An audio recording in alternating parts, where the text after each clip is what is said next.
Let's talk about the first sign your avoidant ex might be getting ready to reconnect. They're initiating small contact, even if it's subtle. Now, I want you to really hear me on this. Avoidant people don't just wake up one morning and say, you know what, let me text my ex and dive headfirst into vulnerability. That's not how their nervous system works. That's not how their defense mechanisms are wired. These are people whose instinct is to protect themselves from closeness because closeness feels dangerous to them. And yet here they are, poking their head into your life again, carefully, quietly, like someone testing ice they're not sure will hold their weight. It could be a late night, hey, hope you're good. It could be a random meme, a comment on your story that doesn't even ask a question. Or maybe they react to something you post with a laughing emoji. No words, no context, just enough to get noticed. These aren't grand gestures. They're breadcrumbs. But in the avoidant playbook, breadcrumbs are a big damn deal.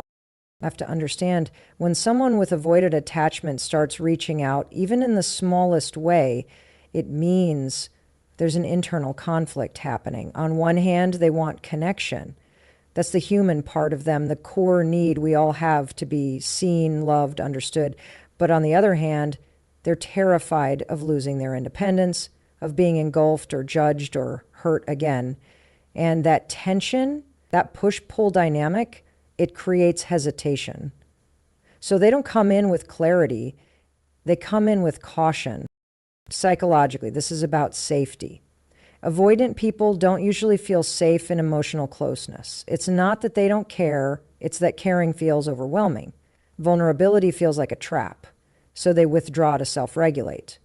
But here's the thing most people miss. The moment they start initiating contact, they are overriding that instinct.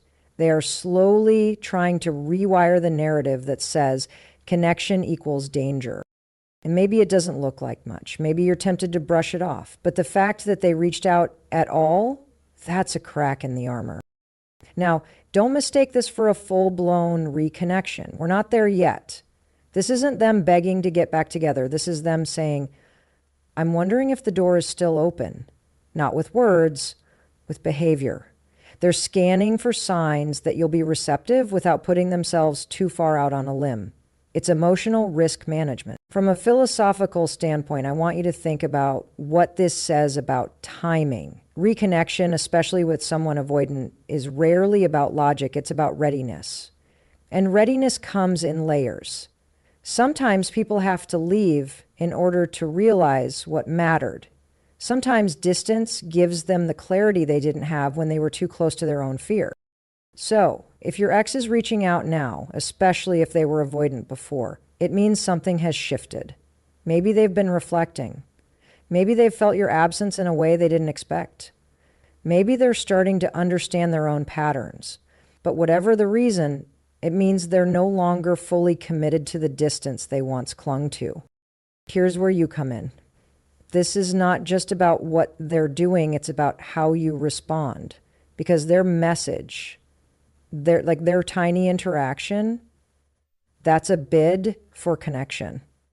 And how you handle it sets the tone for what happens next. Do you engage? Do you ignore it? Do you set a boundary? Do you meet them halfway? There's no right answer, but there is a right mindset. You need to get clear on what you want and whether their reappearance aligns with that. Because attention is not the same as intention. Reaching out isn't the same as showing up. So don't let your hopes answer the door. Let your awareness do that. Here's the bottom line. If an avoidant ex is breaking their silence, even in the most indirect way, it's not random. It's not meaningless. It's not neutral. It's a signal. And like all signals, it deserves to be decoded carefully, without fantasy, but with discernment. Just because someone is tiptoeing back into your life doesn't mean they're ready to stay. But it does mean something inside them is stirring. They're questioning the walls they built. They're testing the story they told themselves, that they're better off alone, that closeness costs too much, that they can't handle emotional risk. And maybe, just maybe, They're starting to wonder if love is worth trying again. So when you get that random message, don't just ask, what do they want?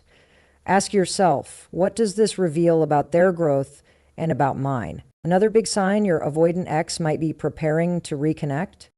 They start showing emotional curiosity instead of emotional distance. Now, if you've dealt with someone who leans avoidant, you know how rare this is. Their usual MO is to keep things surface level, short, vague, emotionally neutral. Why?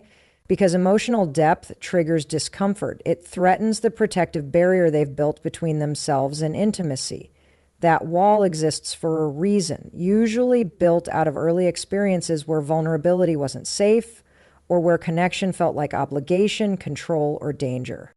So when they begin asking questions that aren't just about logistics, when they ask how you really are, what you've been thinking about, how you've changed since the breakup, that's not random.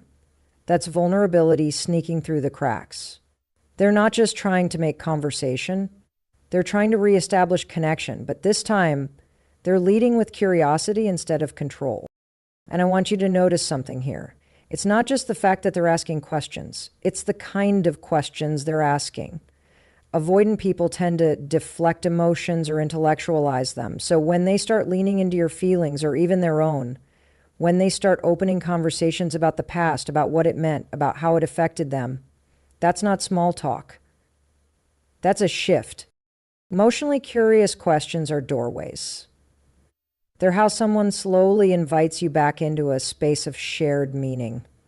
And the avoidant person doesn't open those doors easily. Because if they ask and you answer, it means they're agreeing to sit in emotional discomfort. It means they're choosing to be present with things they normally run from: uncertainty, ambiguity, emotional responsibility. There's a psychological term for this. It's called earned security. It refers to someone who's working their way out of a defensive pattern, like avoidant attachment, and toward a healthier, more secure way of relating. They're not magically healed, but they're becoming aware. They're starting to value closeness, even if it scares them. That awareness is often what fuels emotional curiosity. They're not just interested in what you're doing, they're interested in what you're feeling. And that right there, that's a big deal. Most avoidant exes don't come back saying, I miss you, I messed up, let's try again. That would require direct confrontation with their own fears. No. What they often do is re-enter gently. And the emotionally curious questions are their safest way to do that, because questions give them control. It's a way to connect without confessing, but it's also a way to test your emotional temperature. Are you angry? Are you open? Do you still care? So when they ask about your new job, don't just hear how's work. Listen for tone. Are they listening differently? Are they remembering details they used to overlook? Are they staying engaged instead of drifting off or changing the subject?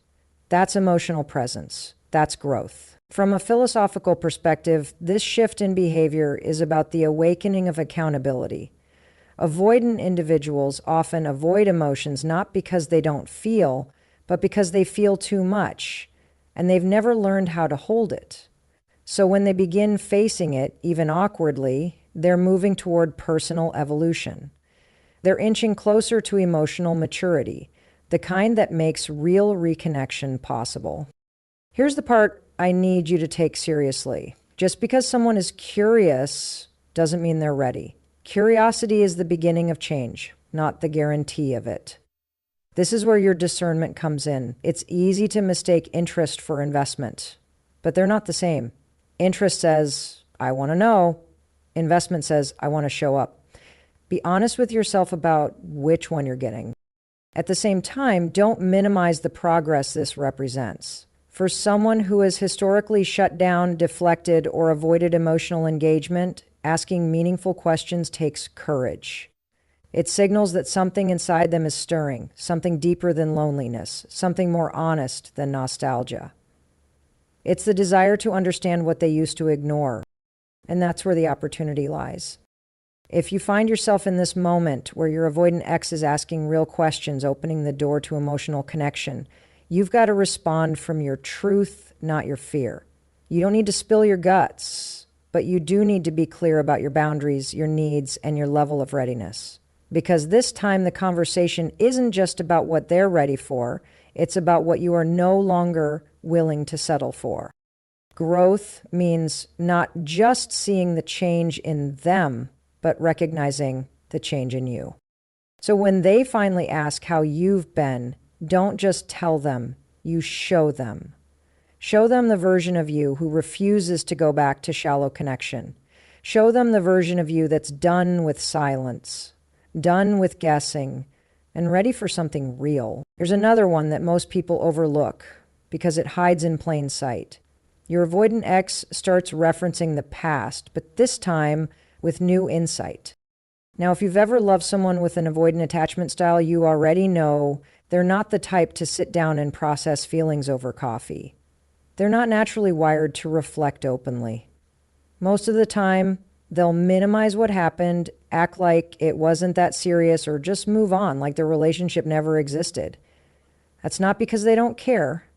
It's because avoidance is about emotional survival. The past, especially a painful or vulnerable one, feels too chaotic to revisit, so they shut the door on it and bolt it tight. But when that person begins to crack that door open, and not just to throw blame or justify their exit, but to actually reflect, that's not nothing. That's transformation in progress. They might say things like, I've been thinking about that fight we had. I didn't handle it well. Or I didn't realize how much I shut down until after we broke up. And at first you might be skeptical. Totally fair. Because reflection is only valuable when it's connected to self-awareness, not when it's a script to win you back. But when the reflection comes with ownership, when it's not defensive or manipulative or dripping in revisionist history, that's a sign something's changed internally. And let's be real. For someone who once avoided emotional accountability, even a sentence like, "I see what I did there," is a breakthrough. There's a reason this matters so much psychologically. Insight requires two things that avoidant people struggle with: emotional presence and self-confrontation. Insight means they've stopped running long enough to sit with themselves. They've asked, why did I react that way? What was I protecting myself from? What did I lose by pulling away? These aren't surface level questions. They're the kind of questions that start to rewire deeply entrenched patterns. This is where philosophy intersects with psychology. The philosopher Soren Kierkegaard once said, "Life can only be understood backwards, but it must be lived forwards."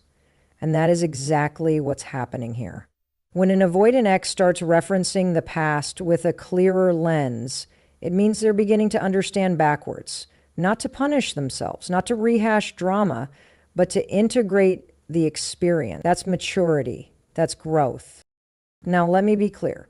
Reflection alone doesn't equal readiness. You can think deeply about the past and still not know what to do with it in the present.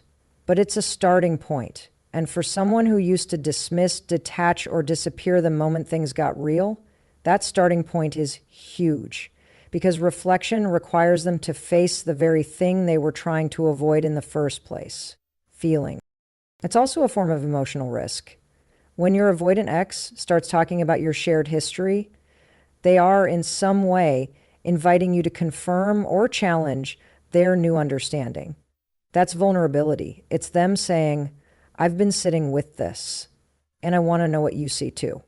And that exchange, that's where reconnection starts to become possible. Not from fantasy, not from chemistry, but from clarity. So if your ex brings up an old memory or acknowledges a mistake they never used to take ownership of, don't brush it off. Listen, ask yourself, is there humility in their voice? Is there genuine interest in seeing things from your perspective? Or are they just using polished language to avoid doing the deeper emotional work? Discernment is everything here. Reflection is only meaningful when it leads to responsibility, when they're not just noticing the past, but actively reshaping how they show up because of it. Sometimes This kind of insight is their way of making peace with the relationship, closing the loop, even if there's no reunion. And that's okay. Not every reconnection has to lead to getting back together. But sometimes this shift is the beginning of realignment. Because when someone reflects honestly, it means they're evolving. And if they're evolving, then maybe, just maybe, the space between who they were and who you need them to be is finally getting smaller. This is where you need to be deeply honest with yourself. Are they just talking about the past, or are they using it to grow forward? And more importantly, do you still want to meet them where they are now, not where they left you? Because when someone starts looking at the past with new eyes, you have to decide if you're ready to meet them with a new heart. Let's talk about something that cuts through the noise. When an avoidant ex is getting ready to reconnect, you won't just hear it in what they say. You'll see it in what they do. And more specifically, you'll see signs they've been doing the work, not talking about it, not promising it, not performing it, actually doing it. Because let's be real, words are easy. Anyone can say they've changed. Anyone can say, I've been thinking about us, or I've learned a lot. But growth doesn't speak in promises. It shows up in patterns. And if your ex used to avoid accountability, used to shut down when things got hard, used to disappear the moment intimacy got real, then seeing them behave differently is the clearest indicator something fundamental has shifted. Not because they want you back, but because they want to show up differently, regardless of what happens next. And that matters a lot. People with avoidant tendencies often operate from a deep internal belief that connection equals loss of self. So they push people away, not because they don't care, but because they don't know how to care without losing control. That belief doesn't change overnight. It changes through effort, through work, through discomfort. So if they start mentioning therapy, not as a buzzword, but as a consistent part of their life, that's not for show. That's a signal. If they start talking about their communication habits, if they're acknowledging emotional shutdowns instead of defending them, if they're setting boundaries instead of ghosting you, that's not manipulation. That's evidence. Divorce doesn't mean perfection, it means progress. And progress for an avoidant person looks like emotional presence. It looks like slowing down instead of bolting.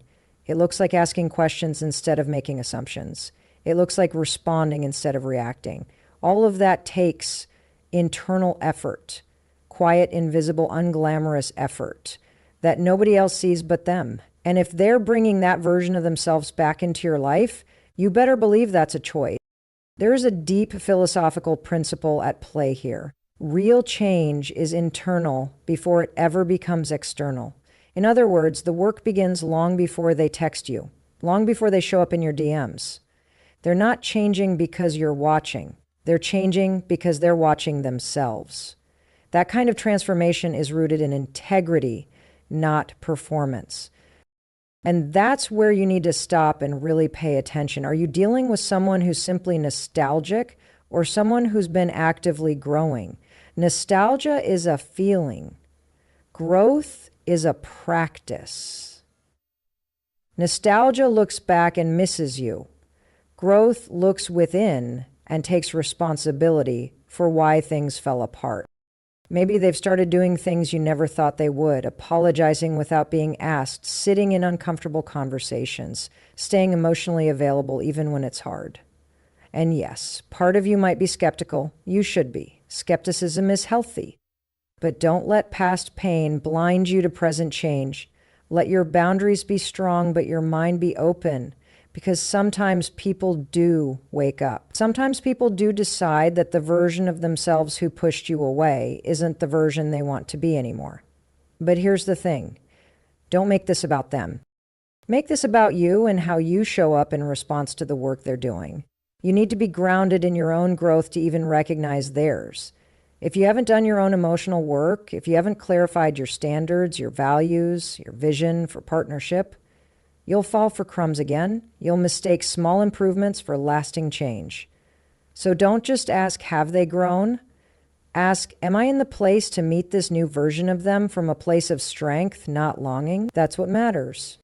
When you're no longer emotionally dependent on their progress, you're finally able to evaluate it clearly. You can spot the difference between effort and performance. You can discern whether they're really integrating what they've learned or just talking circles around it.